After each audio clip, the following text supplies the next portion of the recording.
जय हिंद साथियों, जय श्री राम, जय श्री कृष्ण। आज गुरु पूर्णिमा का दिन है।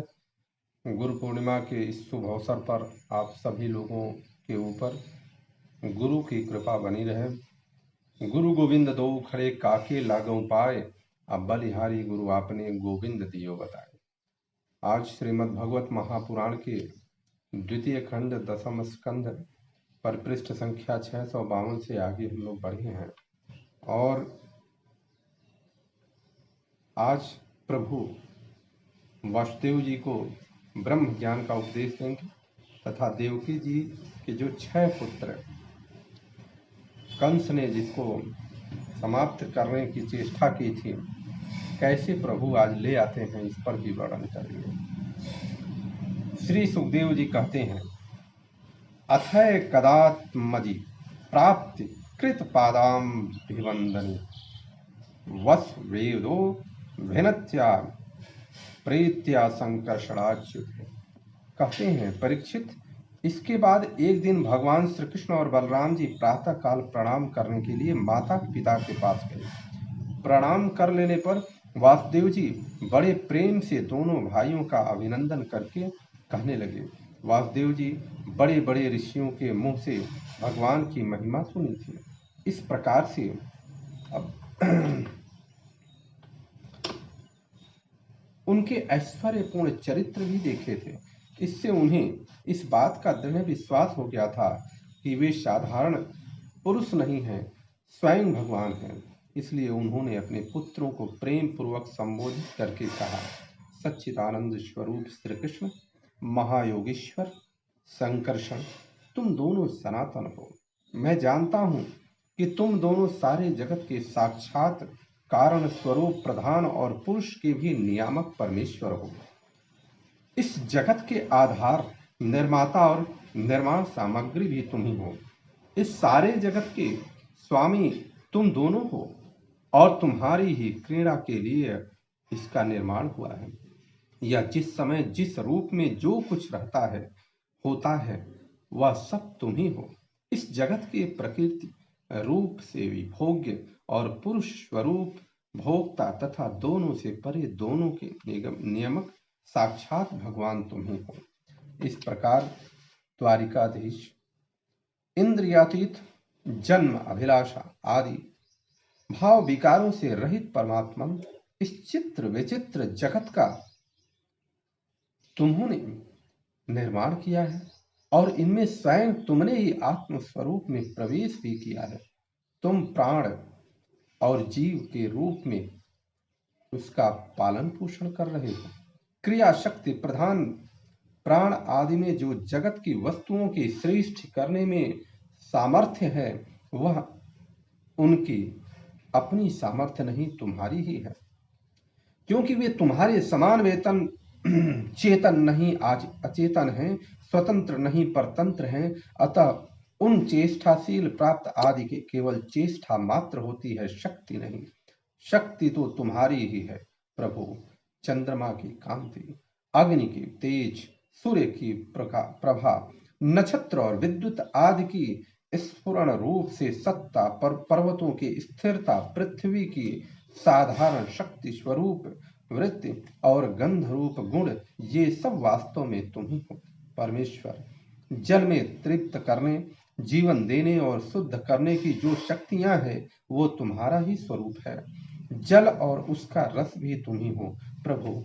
इंद्रिय शक्ति, अंतःकरण की शक्ति, शरीर की शक्ति, उसका हिलना डुलना, चलना फिरना, ये सब की शक्तियां तुम्हारी ही हैं। दिशाएं और उनके अवकाश भी तुम ही हो। आकाश और उसका आश्रयभूत स्थित शब्द, तन्मय मात्रा, परावाणी, नाद पश्यंती, ओंकार, मध्यमा तथा वर्ण एवं पदार्थों का अलग अलग निर्देश करने वाले पद रूप भैखरी वाणी भी तुम ही हो। इंद्रियां, उनकी विषय प्रकाशनी शक्ति और अधिष्ठान देवता तुम ही हो। बुद्धि की निश्चयात्मी और शक्ति जीव की विशुद्ध स्मृति भी तुम ही हो। भूतों में उनका कारण तामस अहंकार, इंद्रियों में इनका कारण तेजस अहंकार और इंद्रियों के अधिष्ठात देवताओं में उनका कारण सात्विक अहंकार तथा जीवों के आवागमन का कारण माया भी तुम ही हो। भगवान, जैसे मिट्टी आदि वस्तुओं के विकार पड़ा वृक्ष आदि में मिट्टी निरंतर वर्तमान है और वास्तव में ये कारण मृतिका रूप ही है, उसी का प्रकार जितने भी विनाशवान पदार्थ हैं उनमें तुम कारण स्वरूप ही अविनाशी तत्व हो। वास्तव में ये सब तुम्हारे ही स्वरूप हैं। इस प्रकार से प्रभु सत्व रज और तम ये तीनों गुण और इनकी वृत्तियां महत्वादि परब्रह्म परमात्मा में तुम में योग माया के द्वारा कल्पित हैं। इसलिए ये जितने भी जन्म अग्नि वृद्धि परिणाम आदि भाव विकार हैं वे तुम में सर्वथा नहीं हैं। जब तुमने उनकी कल्पना कर ली है जाती है तब तुम उन विकारों के अनुग्रह जान पड़ते हो। कल्याण की निवृत्ति हो जाने पर तो निर्विकल्प परमार्थ स्वरूप तुम रह जाते हो। यह जगत सत्व रज तम इस तीनों गुणों का प्रवाह है। देह इंद्रिय अंतःकरण सुख दुख और राग लोभादि उन्हीं के कार्य हैं। इनमें भी अज्ञानी तुम्हारा सर्वात्मा का शुभ स्वयं नहीं जानता। वे अपने देहाभिमान स्वरूप अज्ञान के कारण ही कर्मों के फंदे में फंसकर बार बार जन्म मृत्यु के चक्कर में भटकते रहते हैं। परमेश्वर, मुझे तुम प्रारंभ के अनुसार इंद्रियादि के सामर्थ्य से युक्त अत्यंत दुर्लभ मनुष्य शरीर प्राप्त हुआ है, किंतु तुम्हारी माया के वशीभूत मैं अपने सच्चे स्वार्थ परमार्थ से ही असावधान हो गया हूँ और मेरी सारी आयु यूं ही बीत गई। प्रभु, यह शरीर मैं हूँ और इस शरीर के संबंधी मेरे अपने हैं। इस अहंता और ममता स्वरूप स्नेह की फांसी में तुमने इस सारे जगत को बांध रखा है। मैं जानता हूं कि तुम दोनों मेरे पुत्र नहीं हो, संपूर्ण प्रवृत्ति और जीवों के स्वामी हो। पृथ्वी के भार रूप राजाओं के नाश के लिए ही तुमने अवतार ग्रहण किया है। इस बात का तुमने मुझसे कही भी थी। इसलिए दीन जनों के हितैषी शरणागत वत्सल, मैं अब तुम्हारे चरण कमलों की शरण में हूँ, क्योंकि वे ही शरणागतों के संसार में भय को मिटाने वाले हैं। अब इंद्रियों के लोलुपताएं भर गया है, इसी के कारण मैंने मृत्यु के ग्रास से इस शरीर के आत्म शुद्ध कर ली है और तुम में जो कि परमात्मा हो पुत्र बुद्धि। प्रभु, तुमने प्रसव गृह में ही हमसे कहा था, यद्यपि मैं अजन्मा हूँ फिर भी मैं अपनी ही बनाई हुई धर्म मर्यादा की रक्षा करने के लिए प्रत्येक युग में तुम दोनों के द्वारा अवतार ग्रहण करता रहा हूँ। भगवान, तुम आकाश के समान अनेकों शरीर इस प्रकार से प्राप्त करते रहते हो और छोड़ते रहते हो। वास्तव में तुम अनंत एक रससत्ता हो। तुम्हारी आश्चर्यमयी शक्ति योग माया का रहस्य भला कौन जानता है। सब लोग तुम्हारी कीर्ति का ही गान करते हैं। सुखदेव जी अब इसके पहले वासुदेव जी भगवान श्री कृष्ण से कह रहे हैं। अब सुखदेव जी बताते हैं कि परीक्षित, वासुदेव जी के ये वचन सुनकर यदुवंश शिरोमणि भक्त वत्सल भगवान श्री कृष्ण मुस्कुराने लगे। उन्होंने विनय से झुककर मधुर वाणी से कहा। भगवान श्री कृष्ण ने कहा, पिताजी, हम तो आपके पुत्र ही हैं। हमें लक्ष्य करके आपने यह ब्रह्म ज्ञान का उपदेश दिया है। हम आपकी एक एक बात युक्त युक्त मानते हैं। पिताजी, आप लोग, मैं, भैया बलराम, सारे द्वारकावासी, संपूर्ण चराचर जगत सब के सब आपने जैसा कहा वैसा ही है। सबकी ब्रह्म स्वरूप ही समझना चाहिए। पिताजी, आत्मा तो एक ही है, परंतु वह अपने में ही गुणों की सृष्टि कर लेता है और गुणों के द्वारा बनाए हुए पंचभूतों के एक होने पर भी, अनेक स्वयं प्रकाश होने पर भी दृश्य अपना स्वरूप होने पर भी अपने से भिन्न, नित्य होने पर भी अनित्य और निर्गुण होने पर भी सगुण के रूप में प्रतीत होता है। जैसे आकाश, वायु, अग्नि, जल और पृथ्वी ये पंच महाभूत अपने कार्यवट, कुमंडल, कुंडल आदि में प्रकट, अप्रकट, बड़े, छोटे, अधिक, थोड़े, एक और अनेक से प्रतीत होते हैं, परंतु वास्तव में सत्ता रूप से वे एक ही रहते हैं। वैसे ही आत्मा में भी उपाधियों के भेद से ही नानात्व की प्रतीति होती है। इसलिए जो मैं हूं वही सब है। इस दृष्टि से आपका कहना ठीक ही है प्रभु। अब श्री सुखदेव जी कहते हैं, परीक्षित, भगवान श्री कृष्ण के इन वचनों को सुनकर वासुदेव जी ने नानात्व बुद्धि छोड़ दी। वे आनंद में मग्न होकर वाणी में मौन और मन से निष्संकल्प हो गए। और कुरुश्रेष्ठ उस समय वहां सर्वदेवमयी देवकी जी भी बैठी हुई थी। वे बहुत पहले से ही यह सुनकर अत्यंत विस्मित थी कि श्री कृष्ण और बलराम जी ने अपने मरे हुए गुरुपुत्र को यमलोक से वापस ला दिया। ऐसा देवकी जी सुनी हुई थी और इस पर वो कह रही हैं। अब उन्हें अपने उन पुत्रों की याद आई जिन्हें कंस ने मार डाला था। उनके स्मरण से देवकी जी का हृदय आतुर हो गया, नेत्रों से आंसू बहने लगे। उन्होंने बड़े ही करुणा स्वरूप से श्री कृष्ण और बलराम जी को संबोधित करके कहा। देवकी जी ने कहा, लोकाभिराम राम, तुम्हारी शक्ति मन और वाणी के परे है। श्री कृष्ण, तुम योगेश्वर के भी ईश्वर हो।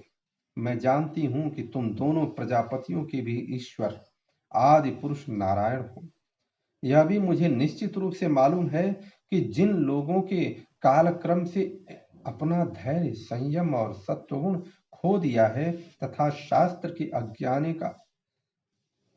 आज्ञाओं का उल्लंघन करके जो स्वेच्छाचारण परायण हो रहे हैं, भूमि के भारभूत उस राजाओं का नाश करने के लिए ही तुम दोनों मेरे गर्भ से अवतीर्ण हुए हो।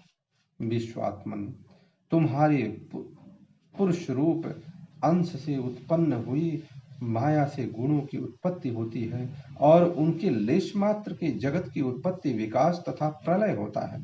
आज मैं सर्वांतःकरण से तुम्हारी शरण हो रही हूँ। मैंने सुना है कि तुम्हारे गुरु सांदीपनी के पुत्र को मरे हुए बहुत दिन हो गए थे। उनको गुरुदक्षिणा देने के लिए उनकी आज्ञा तथा काल की प्रेरणा को तुम दोनों ने उनके पुत्र को यमपुरी से वापस ला दिया। तुम दोनों योगेश्वरों के भी ईश्वर हो, इसलिए आप मेरी भी अभिलाषा पूर्ण करो। मैं चाहती हूँ कि तुम दोनों मेरे उन पुत्रों को जिन्हें कंस ने मार डाला था ला दो और उन्हें मैं जी भर के उन्हें देख सकूं। श्री सुखदेव जी कहते हैं, प्रिय परीक्षित, माता देवकी जी की यह बात सुनकर भगवान श्री कृष्ण और बलराम दोनों ने योग माया का आश्रय लेकर भूतल लोक में प्रवेश किया। जब दैत्यराज बलि ने देखा कि जगत के आत्मा के इष्ट देव तथा मेरे परम स्वामी भगवान श्री कृष्ण और बलराम जी सूतल लोक पधारे हैं, तब उनका हृदय और उनके दर्शन से आनंद निमग्न हो गया। उन्होंने झटपट अपने कुटुंब के साथ आसन से उठकर भगवान के चरणों में प्रणाम किया। इस प्रकार अत्यंत आनंद से भरकर दैत्यराज बलि से भगवान श्री कृष्ण और बलराम जी को श्रेष्ठ आसन दिया और जब वे दोनों महापुरुष उस पर विराज गए तब उन्होंने उनके पांव पखारकर उनका चरणोदक परिवार सहित अपने सिर पर धारण किया। परीक्षित, भगवान के चरणों का जल ब्रह्म पर्यंत सारे जगत को पवित्र कर देता है। इसके बाद दैत्यराज बलि ने बहुमूल्य वस्त्र, आभूषण, चंदन, तांबूल, दीपक, अमृत के समान भोजन और अन्य विचित्र सामग्रियों से उनकी पूजा की और अपने समस्त परिवारजन और शरीर आदि के उनके चरणों के समर्पण कर दिया। परीक्षित, दैत्यराज बलि बार बार भगवान के चरण कमलों को अपने वक्षस्थल और सिर पर रखने लगे। उनका हृदय प्रेम से विह्वल हो गया, नेत्रों से आनंद से आंसू बहने लगे, रोम रोम खिल उठा। अब वे गदगद स्वर से भगवान की स्तुति करने लगे। दैत्यराज बलि ने कहा, बलराम जी, आप अनंत हैं, आप इतने महान हैं कि शेष आदि सभी विग्रह आपके अंतर्भूत हैं। सच्चिदानंद स्वरूप श्री कृष्ण, आप सकल जगत के निर्माता हैं। ज्ञान योग और भक्ति योग दोनों के प्रवर्तक आप ही हैं। आप स्वयं ही परब्रह्म परमात्मा हैं। इस हम आप दोनों को बार बार नमस्कार करते हैं।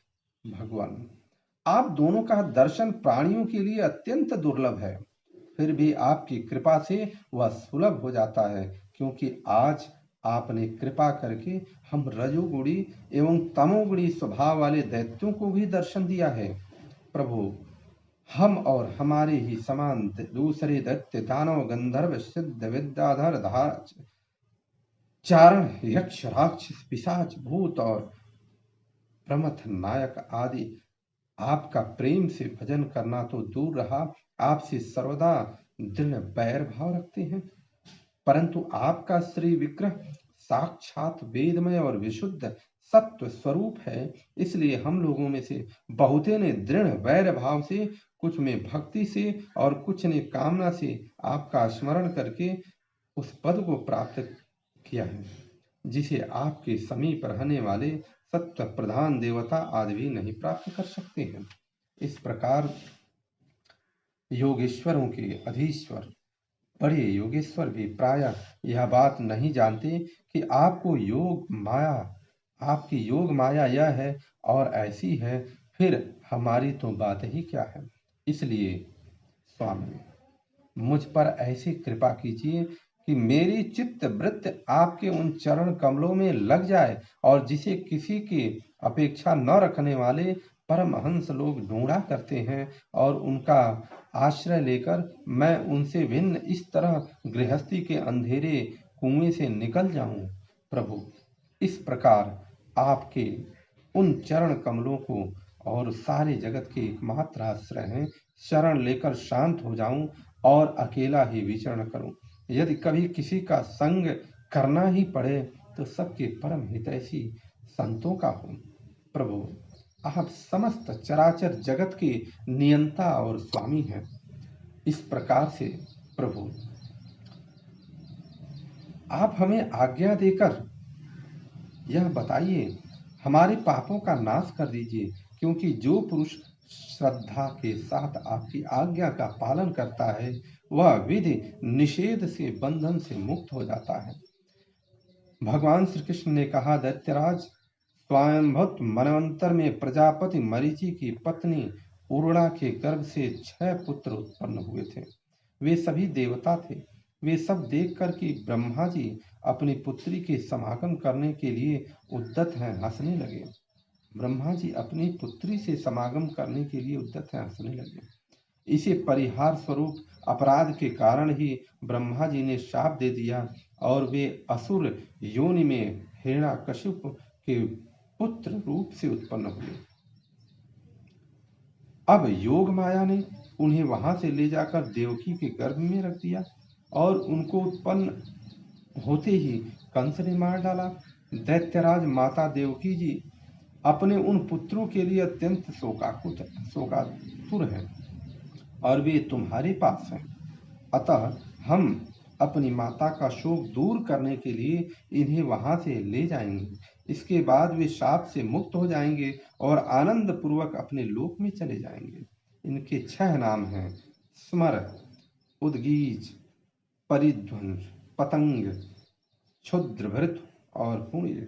इन्हें मेरी कृपा से पुनः सद्गति प्राप्त होगी।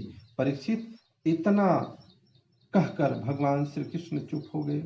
दैत्यराज बलि ने उनकी पूजा की। इसके बाद श्री कृष्ण और बलराम जी बालकों को लेकर फिर द्वारका लौट आए, तथा माता देवकी जी को उनके पुत्रों को सौंप दिया। इस प्रकार से उन बालकों को देखकर देवी देवकी के हृदय में अंतस्नेह की बाढ़ आ गई। उनके स्तनों से दूध बहने लगे। वे बार बार उन्हें गोद में लेकर छाती से लगाती और उनका सिर सूंघती। पुत्रों के स्पर्श के आनंद से सराबोर एवं आनंदित देवकी ने उनको स्तनपान कराया, और वे विष्णु भगवान के उस माया से मोहित हो रही थीं, जिससे वह सृष्टि चक्र चलता है। परीक्षित, देवकी जी के स्तनों का दूध साक्षात अमृत था। क्यों न हो, भगवान श्री कृष्ण जो उसे पी चुके हैं। उन बालकों ने वही अमृत दूध पिया और उस दूध के पीने से और भगवान श्री कृष्ण के अंगों का स्पर्श होने से उन्हें आत्म साक्षात्कार हो गया। और इसके बाद उन लोगों ने भगवान श्री कृष्ण, माता देवकी जी, पिता वसुदेव जी और बलराम जी को नमस्कार किया। तदनंतर सबके सामने ही वे देवलोक में चले गए। परीक्षित, देवी देवकी यह देखकर अत्यंत विस्मित हो गईं कि मरे हुए बालक लौट आए और फिर चले भी गए। उन्होंने ऐसा निश्चय किया कि वह श्री कृष्ण का ही कोई लीला कौशल है। परीक्षित, भगवान श्री कृष्ण स्वयं परमात्मा हैं, उनकी शक्ति अनंत है और ऐसे ऐसे अद्भुत चरित्र इतने हैं कि किसी प्रकार उनका पार नहीं पाया जा सकता। सूत जी कहते हैं, सौनकादि ऋषियों, भगवान श्री कृष्ण की कीर्ति अमर है, अमृतमयी है। उनका चरित्र जगत के समस्त पाप तापों से मिटाने वाला तथा भक्त जनों के कर्ण कुहरों से आनंद सुधा प्रवाहित करने वाला है। इसका वर्णन स्वयं व्यासनंदन भगवान श्री सुखदेव जी ने किया है। जो इसका श्रवण करता है अथवा दूसरों को सुनाता है, उनको संपूर्ण चित्तवृत्ति भगवान में लग जाती है और वह उन्हीं के परम कल्याण स्वरूप धाम को प्राप्त होता है। इस प्रकार गुरु पूर्णिमा के इस पावन अवसर पर आप सभी लोगों के ऊपर ईश्वर की कृपा बनी रहे और ईश्वर का आशीर्वाद हो, जिससे आपका जीवन सफल हो, सुंदर हो, श्रेष्ठ हो। जय हिंद, वंदे मातरम। जय श्री कृष्ण, जय श्री राम।